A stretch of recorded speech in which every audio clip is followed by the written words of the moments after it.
Welcome back to our channel Sri Bani ideas. అందరు ఎట్లున్నారు, బాగున్నారా? నేనైతే చాలా చాలా బాగున్నానండి.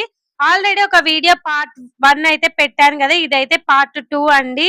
అసలు మేము ఈ గోదావరి ఘాట్ తర్వాత ఎక్కడికి వెళ్ళాము అంటే అందరికి తెలిసిన విషయమే, బాసర టెంపుల్ కి అయితే వెళ్ళామండి. ఇక్కడ నుంచి అయితే ఆటోస్ కూడా ఉంటాయి. అన్నట్టు చెప్పడం మర్చిపోయినా, బాసర టెంపుల్ నుంచి గోదావరి ఘాట్ కి 20 రూపీస్ అండి ఈచ్ పర్సన్ కి. అంటే రాను 20 రూపీస్, పోను 20 రూపీస్ అండి. ఓకేనా?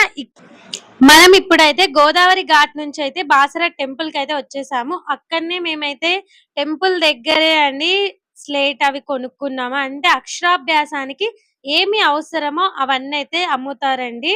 సో దానికి టైప్స్ కూడా ఉన్నాయి. మేమైతే తీసుకున్నది 150 రూపీస్ కి అయితే మేమైతే తీసుకున్నాము. 150 ఆర్ 120 రూపీస్ కి అయితే ఇచ్చారు స్లేట్. అలాగే స్లేట్ కి సంబంధించినవి అక్షరాభ్యాసానికి వస్తువులు అయితే ఇచ్చారండి. ఇక్కడ నుంచి అయితే బాసర టెంపుల్ కి అయితే ఎంట్రన్స్ అయితే ఇదండి. ఇక్కడ నుంచి అయితే కొంచెం స్టెప్స్ ఎక్కి వెళ్తే అక్కడ అన్ని షాప్స్ ఉంటాయండి. అంటే మన సామాన్లు ఏమన్నా తెచ్చుకుంటే అక్కడ భద్రపరచుకోవటానికి గాని, అట్లాగే చెప్పులు ఏమన్నా మీరు పెట్టాలనుకుంటే కనిపిస్తుంది కదా చెప్పుల స్టాండ్, ఇక్కడైతే అవైలబిలిటీ ఉందండి. ఇక్కడైతే పెట్టుకోవచ్చు. నేనైతే అంటే మేము వెళ్ళేటప్పుడు ఇక్కడ స్టెప్స్ దగ్గర అద్దండి కొంతమంది అయితే క్లిప్స్ అయితే తీసుకుంటున్నారు. కొంతమంది అయితే మంచిగా ఫొటోస్ తీసుకోవడం, కొంతమంది కూర్చోవడం అట్లా చేసి అయితే వెళ్తున్నారు. ఇక్కడి నుంచి కొంచెం ముందుకైతే వెళ్తే అండి సామాన్లు భద్రపరుచుకునే ప్లేస్ అయితే ఉంటది. అంటే మెయిన్ ఏంటంటే ఇక్కడ ఒకటి బోర్డు పెట్టారు, దొంగలు ఉన్నారు జాగ్రత్త అని. సో చాలా మంది అయితే జాగ్రత్తగా ఉండండి వెళ్ళే ప్రతి ఒక్కరైతే. ఎందుకంటే మెన్షన్ ఆల్రెడీ ఎక్కడ నేను టెంపుల్ దగ్గర దొంగలు ఉన్నారు జాగ్రత్త అని అయితే నాకు తెలిసినంత వరకు నాకు ఎప్పుడైతే కనిపించలేదు, ఇక్కడైతే కనిపించింది. సో అందుకే చెప్తున్నా. కొంతమంది అయితే ఇక్కడ పంచాంగం చెప్పే వాళ్ళు కూడా ఉన్నారు. ఇదిగోండి చూస్తున్నారు కదా, ఇక్కడే అండి సామాన్లు భద్రపరుచుకునే స్థలం అండి.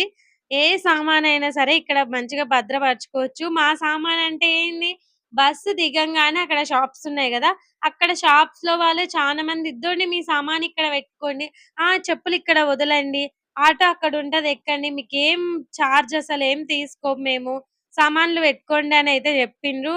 కానీ సరేలే, మన సామాన్లలో ఏమన్నా ఇంపార్టెంట్ వస్తువులు ఉండే భయపడాలి, ఓన్లీ బట్టలే కదా, అయినా ఏం భయం ఏం లేదండి. మేమే కాదు చాలా చాలా చాలా మంది అయితే షాప్స్ లలో బట్టలు అంటే వాళ్ళు ఏమైనా తెచ్చుకుంటారు కదా లగేజ్ బ్యాగ్స్ బట్టలవి, అవైతే అక్కడ పెడుతున్నారు, చెప్పులు అక్కడే వదిలేస్తున్నారు. అక్కడి నుంచి ఆటోలో ఎక్కైతే గోదావరి ఘాట్ కి అయితే వెళ్ళిపోతున్నారండి. మీరు కూడా ఏం డౌట్ పడొద్దు, మంచిగా పెట్టుకొని వెళ్ళొచ్చు. లేకపోతే ఇక్కడ సామాన్లు భద్రపరిచే స్థలం ఉంది కదా, ఇక్కడైనా సరే పెట్టుకొని అయితే వెళ్ళొచ్చు. మేమైతే ఇక్కడ నుంచి ఇంకా టెంకాయ అవి ఏదైతే తీసుకున్నామో, తీసుకున్న తర్వాత మేమైతే కొంచెం ముందుకైతే వెళ్ళితే ఇక్కడైతే మొబైల్ ఫోన్స్ ఫ్రీగా లాక్ రూమ్ అయితే ఉంది. అంటే చూస్తున్నారు కదా, ఇదండి ఇక్కడే మొబైల్స్ గానీ కెమెరాస్ గానీ నాట్ అలౌడ్ అంట. సో అక్కడైతే పెట్టుకోవచ్చు. కానీ నాకు తెలిసిన ఒకే ఒక్క విషయం అండి, అంటే చాలా మంది టెంపుల్ లోకి మొబైల్ తీసుకుపోతున్నారు వస్తున్నారు. కొంతమంది అయితే మొబైల్ ఆ లాక్ రూమ్ లో పెడుతున్నారు. కానీ ఎక్కువ మొబైల్స్ అయితే లేవు. జనాలు అయితే చాలా చాలా చాలా చాలా ఎక్కువ మంది ఉన్నారు, మొబైల్స్ అయితే తక్కువ ఉన్నాయి. ఏందబ్బా అనుకున్నా. తర్వాత టెంపుల్ లోపలికి వెళ్ళి చూసిన తర్వాత తెలిసింది ఏంటంటే అందరూ మొబైల్స్ అయితే తీసుకుపోతుండ్రండి. నేను కూడా తీసుకుపోయింటే బాగుండు, కొన్ని పిక్స్ గానీ లేకపోతే కొన్ని క్లిప్స్ గానీ తీసేదాన్ని. సో ఏం చేస్తాం, బ్యాడ్ లక్ అన్నమాట. అంటే సిస్టమ్ నిజంగానే టఫ్ ఉందేమో అని నేను అనుకున్నా. కానీ చాలా మంది అయితే ఫోన్స్ అట్లయితే తీసుకుపోతున్నారు. సరేలేండి, ఈ టెంపుల్ యొక్క కొంచెం ఇన్ఫర్మేషన్ అయితే చెప్తాను, మీరైతే వినండి. ఇది జ్ఞాన సరస్వతి దేవాలయం ఉన్న ప్రముఖ పుణ్యక్షేత్రం. భారతదేశంలో గల రెండు సరస్వతి దేవాలయాల్లో ఒకటి జమ్మూ కాశ్మీర్ లో ఉండగా రెండవది ఇదే. బాసరలో జ్ఞాన సరస్వతి అమ్మవారు మహాలక్ష్మి మహాకాళి సమేతులై కొలువుతీరి ఉన్నారు. ఇక్కడి మందిరం చాళుక్యుల కాలంలో నిర్మించారు. ఈ మందిరం సాదాసీదాగా ఎంతో ప్రశాంతమైన వాతావరణంలో ఉంది. ఈ ఆలయంలో ప్రధాన దేవత సరస్వతి అమ్మవారు. భారతదేశంలో ఉన్న రెండవ సరస్వతి దేవి ఆలయంలో ఇది ఒకటి. మరొకటి ప్రసిద్ధి చెందిన ఆలయం జమ్మూ కాశ్మీర్ లో ఉంది. హిందూ మతం ప్రకారం జ్ఞానాన్ని ప్రసాదించు దేవత సరస్వతి. పెద్దలు తమ పిల్లలకు మొదటిసారి అక్షరాలు నేర్పించే కార్యక్రమాన్ని ఒక వేడుకలాగా నిర్వహిస్తారు. ఈ కార్యక్రమాన్ని అక్షరాభ్యాసం అంటారు. ఈ అక్షర జ్ఞానాన్ని ప్రసాదించే దేవత సరస్వతి కాబట్టి కొంతమంది తమ పిల్లలకు బాసరలో ఉన్న శ్రీ జ్ఞాన సరస్వతి దేవాలయంలో అక్షరాభ్యాస కార్యక్రమ వేడుక జరుపుకుంటారండి. ఇదండి ఈ టెంపుల్ యొక్క మెయిన్ ఇన్ఫర్మేషన్ అయితే.